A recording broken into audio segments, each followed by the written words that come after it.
Eh, eh. Assalamualaikum warahmatullahi wabarakatuh. Perkenalkan, kami dari kelompok 3 akan menjelaskan tentang akuntansi biaya kontemporer yang beranggotakan Fauzia Putri Desandi, Karen Masilva Margaf, Sarli Madani Putri, dan Sylvia Irna.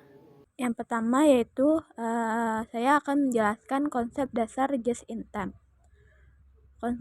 Konsep dasar just in time yaitu yang pertama, produksi just in time adalah memproduksi apa yang dibutuhkan hanya pada saat dibutuhkan dan dalam jumlah yang diperlukan. Yang kedua yaitu autonomasi, merupakan suatu unit pengendalian cacat secara otomatis yang tidak memungkinkan unit cacat mengalir ke proses berikutnya. Yang ketiga yaitu tenaga kerja fleksibel, maksudnya adalah mengubah jumlah pekerja sesuai dengan fluktuasi permintaan. Yang keempat yaitu berpikir kreatif dan menampung saran-saran karyawan. Selanjutnya yaitu saya akan menjelaskan perbedaan sistem just in time dengan sistem tradisional. Jika di just in time memakai sistem tarikan, sedangkan di tradisional memakai sistem dorongan. Just in time persediaannya tidak signifikan, sedangkan di tradisional persediaannya signifikan. Di just in time memakai basis pemasok sedikit, sedangkan di tradisional basis pemasoknya banyak. Di just in time kontraknya jangka panjang dengan pemasok, sedangkan di tradisional kontraknya jangka pendek dengan pemasok. Di just in time pemanufakturannya berstruktur seluler, sedangkan di tradisional pemanufakturan berstruktur departemen. Di just in time karyawannya berkeahlian ganda, sedangkan di tradisional karyawannya terspesialisasi. Di just in time jasa yang dipakai yaitu terdesentralisasi, sedangkan di tradisional jasanya tersentralisasi. Di just in time keterlibatan karyawannya tinggi, sedangkan di tradisional keterlibatan karyawannya rendah. Di just in time gaya manajemennya sebagai penyedia fasilitas, sedangkan di tradisional gaya manajemennya sebagai pemberi perintah. Di just in time kontrol kualitas total, sedangkan di tradisional tingkat kualitas yang dapat diterima. Selanjutnya yaitu hubungan just in time dengan backflow costing. Dalam konsep backflow costing bisa diterapkan konsep just in time, yang mana konsep ini sasarannya adalah untuk meminimalkan persediaan dalam melakukan proses produksi, seperti meminimalkan bahan baku, barang dalam proses produksi, dan barang jadi. Dengan diterapkannya konsep just in time ini dalam backflow costing, proses produksi menjadi lebih cepat, sehingga lama waktu pemrosesan mulai dari bahan baku diproses hingga produk terselesaikan akan berkurang menjadi beberapa bulan atau minggu atau bahkan dalam hitungan jam. Tujuan memakai just in time ini dalam backflow costing ini mengurangi waktu siklus total dan meningkatkan daya saing. Selanjutnya yaitu ada konsep backflash costing. Yang pertama yaitu penetapan biaya backflash digunakan oleh perusahaan yang umumnya memiliki siklus produksi pendek, produk yang dikomoditasi dan persediaan rendah atau konstan. Yang kedua yaitu penetapan biaya backflash adalah metode akuntansi yang dirancang untuk mencatat biaya dalam kondisi tertentu. Yang ketiga yaitu akuntansi backflash adalah nama lain dari penetapan biaya backflash. Yang keempat yaitu penetapan biaya backflash mungkin sulit dilakukan dan tidak semua perusahaan memenuhi kriteria untuk melakukan penetapan biaya backflash. Yang selanjutnya yaitu analogi dasar keuangan. Akuntansi terinci dalam jumlah yang signifikan dilakukan dalam periode ini, dan hal ini bisa dianalogikan dengan penelusuran terinci atas barang dalam proses yang diperlakukan oleh perhitungan biaya berdasarkan pesanan dan perhitungan biaya berdasarkan proses untuk perusahaan manufaktur.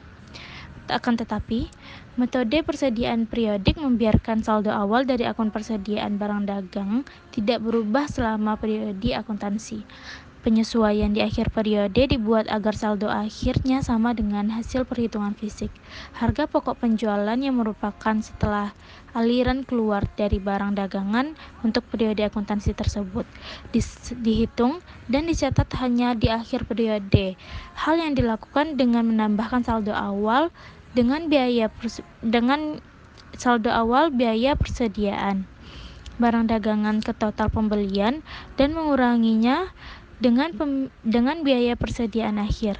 Ayat jurnal akhir periode digunakan untuk menyesuaikan akun persediaan barang dagang ke saldo akhir yang benar dan mencatat harga pokok penjualan dan untuk periode tersebut.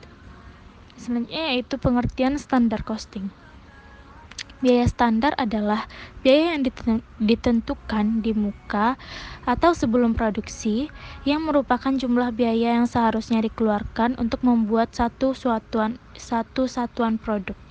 Biaya standar menyatakan berapa biaya yang seharusnya dicapai dan dapat diterima tetapi dengan kinerja yang tidak sempurna. Biaya standar ditentukan secara ilmiah dengan menggunakan studi waktu dan estimasi rancangan teknik. Apabila biaya operasi aktual melebihi standar, maka manajemen perusahaan harus menyelidiki varians yang terjadi. Jadi, perusahaan menggunakan standar biaya sebagai dasar untuk pengukuran dan perbandingan. Proses penetapan biaya standar disebut dengan standar costing. Selanjutnya saya akan menjelaskan tentang kegunaan standar costing. Yang pertama yaitu menetapkan tawaran, kontrak, dan harga jual. Kedua, menetapkan anggaran. Yang ketiga, mengendalikan biaya dengan cara memotivasi karyawan dan mengukur efisiensi operasi. Yang keempat, menyederhanakan prosedur perhitungan biaya dan mempercepat laporan biaya. Yang kelima yaitu membebankan biaya ke persediaan bahan baku, barang dalam jadi, dan barang jadi. Selanjutnya yaitu hubungan antara standar costing dengan anggaran. Biaya standar berkaitan dengan biaya per unit dan pada hakikatnya sama tujuannya dengan suatu anggaran, namun pada skala yang lebih kecil. Suatu anggaran dikaitkan dengan jumlah biaya secara keseluruhan, bukan dari jumlah biaya per unit. Anggaran dan standar costing keduanya merupakan penentuan biaya yang dilakukan di muka sebelum suatu kegiatan dilaksanakan. Selanjutnya yaitu jenis-jenis standar costing. Yang pertama standar teoritis, yang kedua rata-rata biaya waktu yang lalu, yang ketiga standar normal, yang keempat standar aktual yang diharapkan. Selanjutnya itu ada konsep target costing, yaitu biaya target adalah biaya yang ditentukan yang merupakan perkiraan biaya yang mampu dibayar oleh konsumen. Target costing adalah metode penetapan biaya target. Biaya target dirumuskan dengan biaya target sama dengan target harga dikurang target laba. Perusahaan itu harus merancang produk dengan biaya yang tidak melebihi biaya target.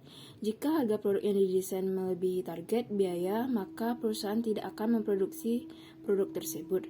Jadi, dengan target costing ini, pengurangan biaya dilakukan pada tahap pengembangan dan perencanaan atau desain produk baru. Selanjutnya itu ada konsep Kaizen costing. Kaizen costing adalah sistem yang menyediakan data yang relevan untuk mendukung lean production system. Kaizen costing ini berfokus pada pengurangan biaya selama tahap produksi. Konsep dasar Kaizen costing ini adalah pengurangan biaya atau cost reduction secara berkelanjutan. Kaizen costing ini menetapkan target pengurangan biaya yang harus dicapai. Target pengurangan biaya yang ditetapkan itu setiap bulannya. Selanjutnya itu target pengurangan biaya dibandingkan dengan pengurangan biaya sesungguhnya. Jika pengurangan biaya sesungguhnya itu lebih besar dari target pengurangan biaya, maka kinerja manajer itu dinilai dengan baik. Selanjutnya itu perbedaan target costing, Kaizen costing, dan standard costing. Biaya target adalah biaya yang ditentukan yang merupakan perkiraan biaya yang mampu dibayar oleh konsumen. Sedangkan Kaizen costing adalah metode pengurangan biaya selama tahap atau proses produksi dengan memastikan adanya perbaikan berkesinambungan atau continuous improvement. Sedangkan biaya standar adalah biaya yang ditentukan di muka atau sebelum produksi yang merupakan jumlah biaya yang seharusnya dikeluarkan untuk membuat satu satuan produk. Sekian dulu presentasi dari kelompok kami. Apabila ada yang salah, mohon dimaafkan. Assalamualaikum warahmatullahi wabarakatuh.